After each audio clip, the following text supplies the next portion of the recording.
sa gi-warning ni Kristo kuyog sa gahom nga iyang gihatag sa iyang mga 12 ka apostoles, iya sad sila giwarningan nga kanang gahom nga inyong gidala nga makapapahawa og yawa, makaayo og mga masakiton, makapasikat gina ninyo.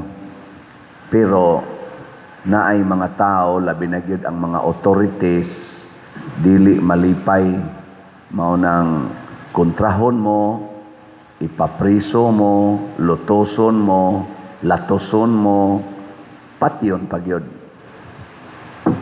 Kamo, sugot mo, tagaan mo gahom, makapapahawa kag yawa, makapaayo kag masakiton, pero presohon ka.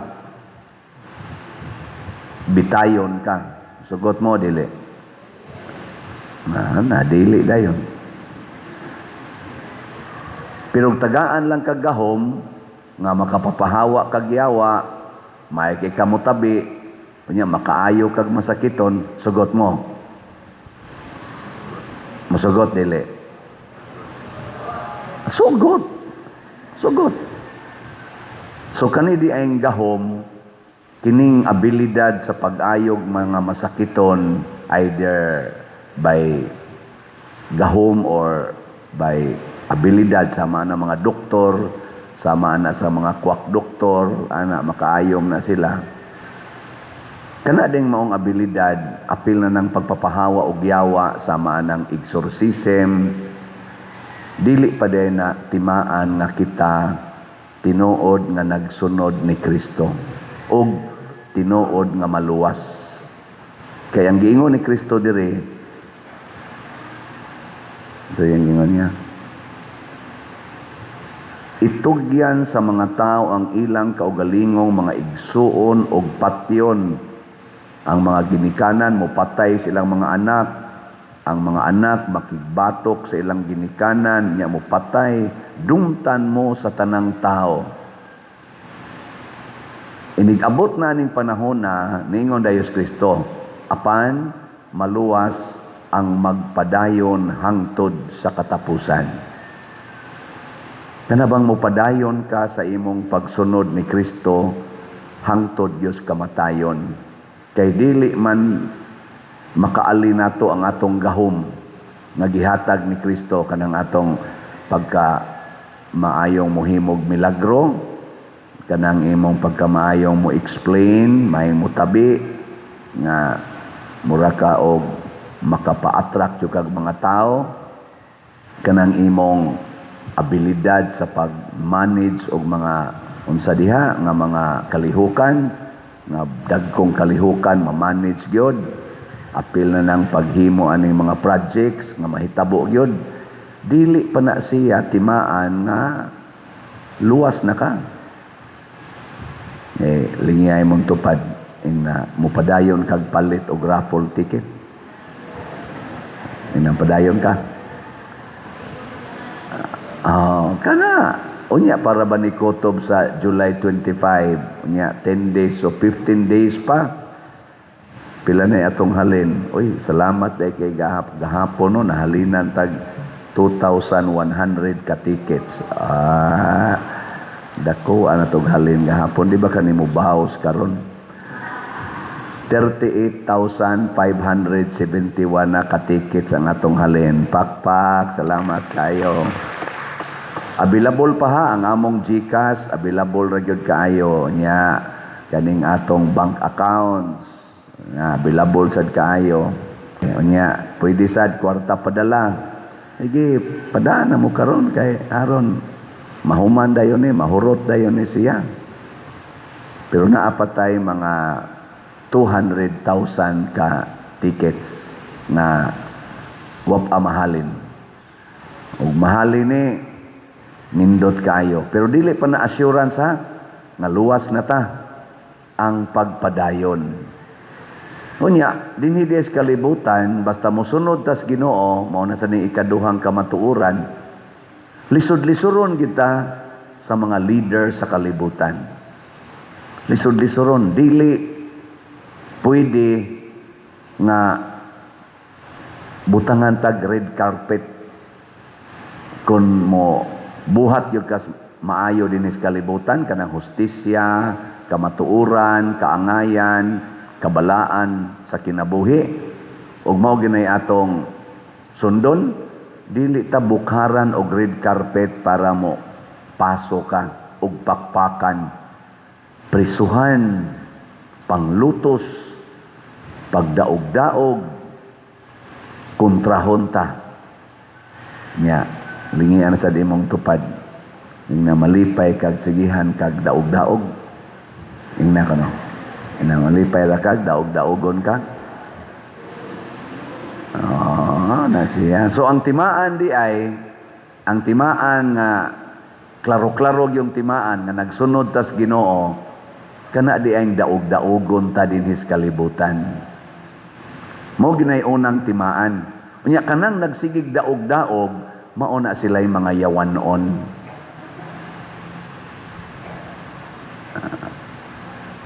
Sa pamilya pananglitan, kung ang anak sigihag kasaba sa inahan, kinsa may nagsunod sa Ginoo, ang anak o ang inahan?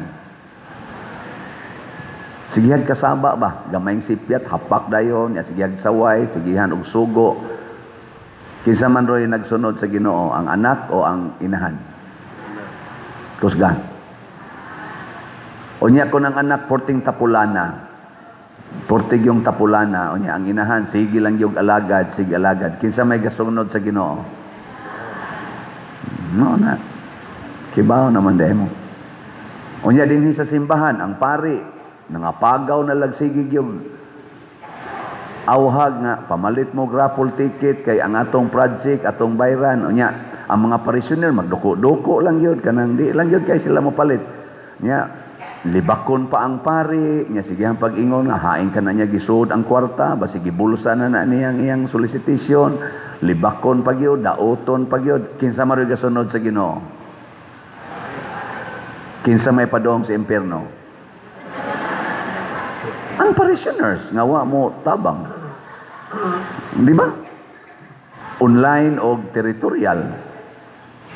Unya ron kun ang parishioners muantos gyud, di nahapit mukaon, kausa na lang mukaon sa usa ka adlaw kay iya yung ipalit og raffle tickets ang tanan niyang kwarta, hasta iyang mga TV, refrigerator gipamaligya na kay ipalit gid niya raffle tickets, hangtod nga ang iyang katri iya nang gibaligya nya, maghigda na lang siya sa salog.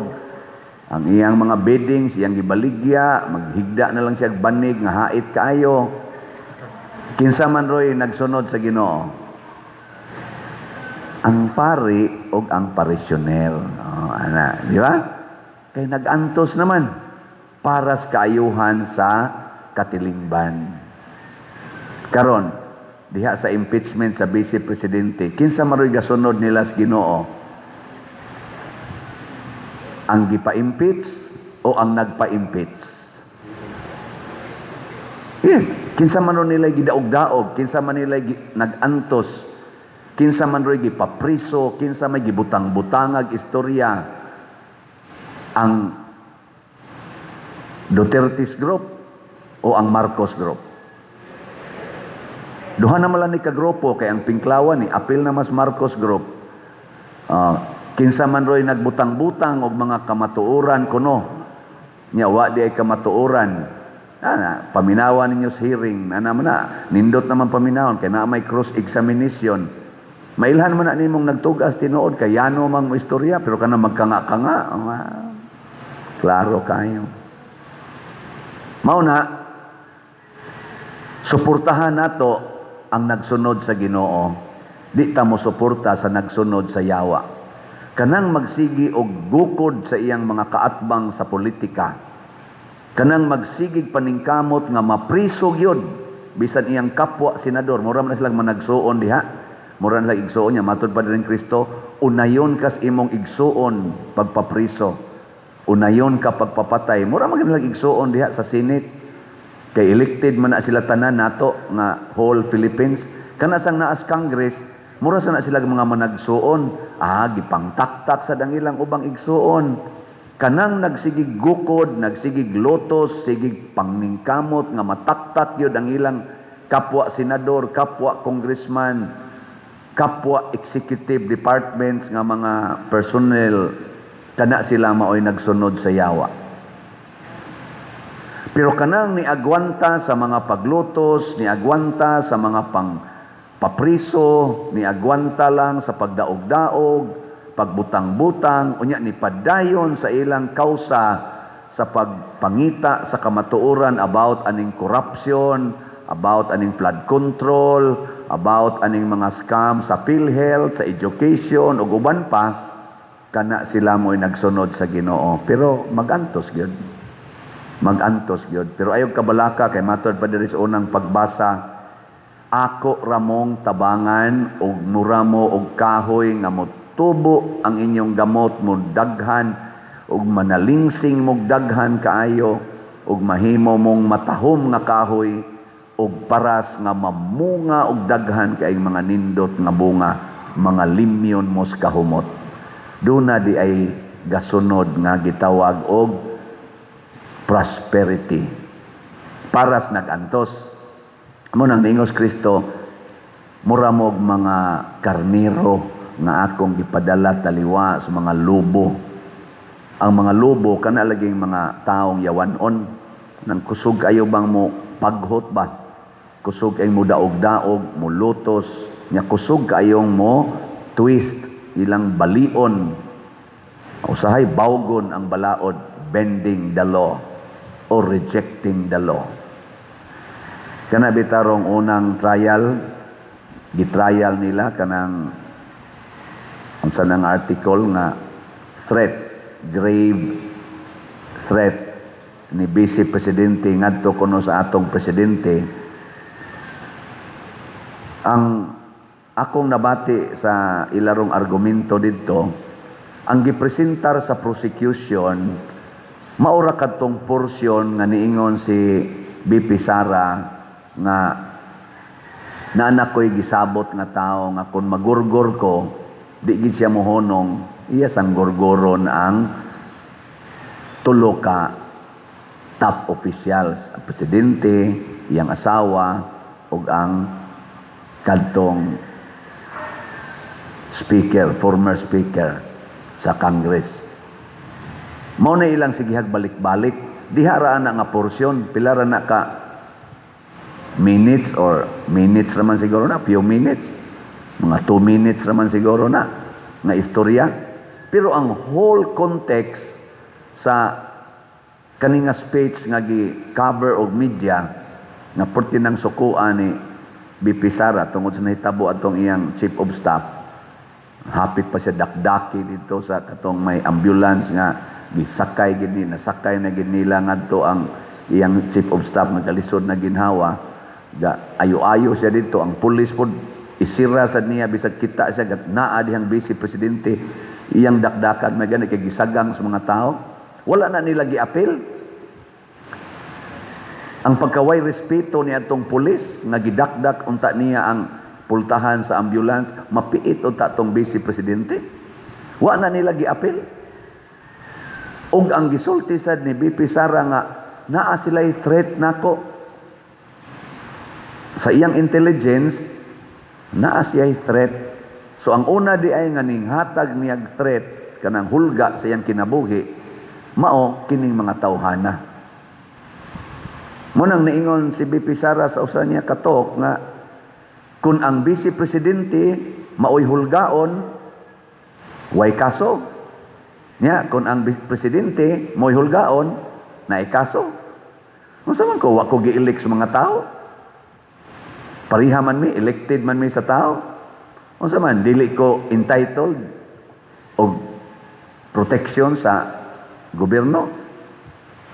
O presidente na hulgaon. Hulga sa national security. Unya ang Vice Presidente kung maunay baharan nga patyon, dili hulga sa national security. So pasabot, gusto sa defense group nga ang konteksto unta mao'y ipresentar. Ang kontekst ba nganong nasulti tos presidente, dili lang ang nasulti. Paragod karon god, moingon ko ninyo, naguol kay kustanan nga gamay raghalin ang ticket. Nya inyo din kong ingnon, tanawas, Father, Sige lagi sa pamaligyang ticket, hingwarta ginang parian. Hingwarta, naragi sa nakapokus, kada humili ticket lagi ng iya. Kada humili ticket. Saan lang iyang humili ticket na lang yun? Pero wa nyo tanawa ang konteksto ng ato ding simbahan, why bell tower? Ang atong arsobispo sa Sugbo ni hangyo nga, ang tanang simbahan na agintay arang-arang og nindot nga kampanaryo.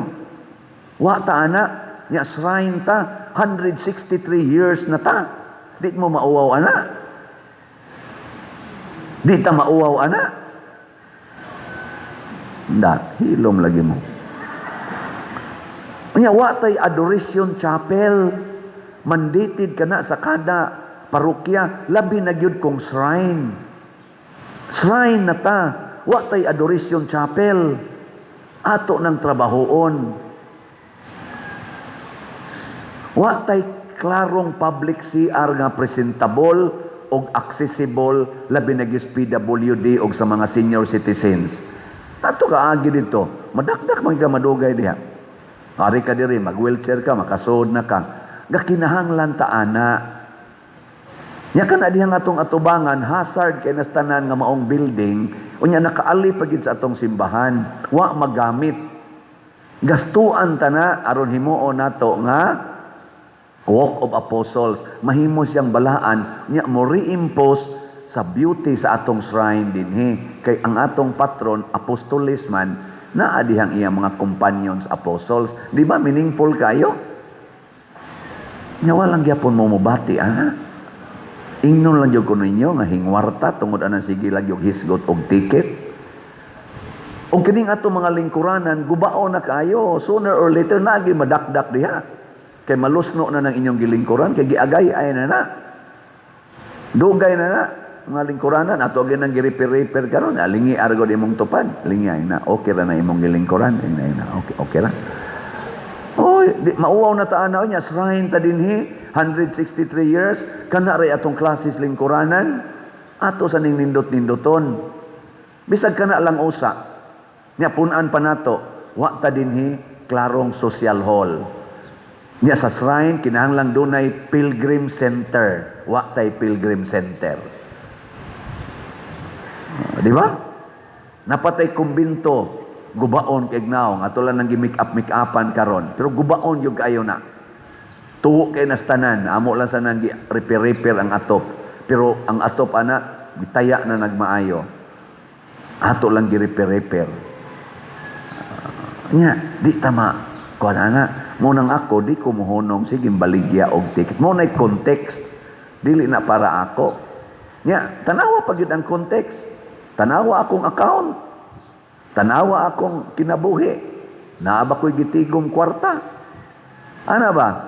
Ug maon tanay pangitaon sa atong mga government officials, kining ilarong gipapriso nga si Rodante Marcolita, tinuod ba gid ni siya nga kawatan, plunder man ang kaso, nangawat ba gid ni unsa may konteksto atong wa niya gisulti ang mga ngan sa donors, nga hasta ang donor sa iyang 75 million, gipapriso mag-apil. Nya, og di ka mo tan-aw sa konteksto, masaag ang atong hustisya. Masaag, og mauna ang duwa sa kalibutan karon. Pero di ta mo apil ana. Ako, padayon ra jud kog imbitar ninyo, moingon ra jud ko, ang mopalit sa raffle ticket, malangit. Ang di mo palit, bisag na ay ikapalit, malagmit,